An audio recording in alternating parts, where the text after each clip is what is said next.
ใส่กรอบอีสานพี่น้องใส่เงี้ยวๆจังสิเลยปลาตบคักขนาดกินกับพริกทอด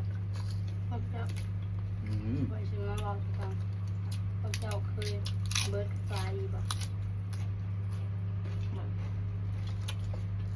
เบิร์ดไฟในแบบการเห็นงานนั่นแหละแบบคือขายคือไฟดับพระเจ้ามีวิธีแบบรอกระบอก